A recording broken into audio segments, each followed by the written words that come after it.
Good day sa inyo! Ngayon nga, sa video ito, ay pupuntahan natin ang Taiwan Beer Factory dito sa Maytunan.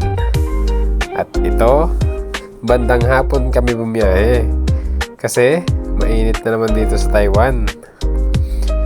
Masarap magbiyahe dito pag hapon dahil konti lang ang mga sasakyan. Parang safe na safe ka bang magbabiyahe. Tapos ito, ang ganda pa ng mga tanawin sa daan, no? Kaya nakaka-relax lalo magbiyahe.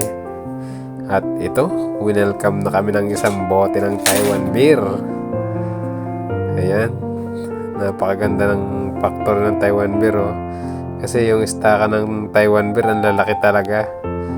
Ga-building.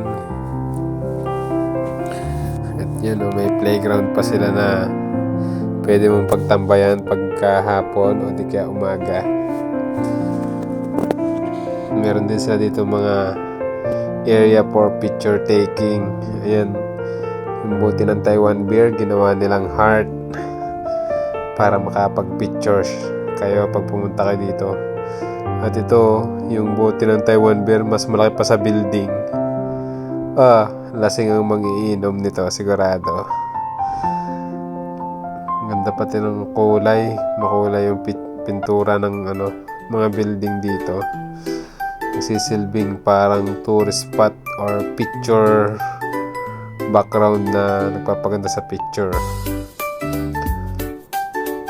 At ayun, hanggang dito na lang yung video namin. Thanks for watching.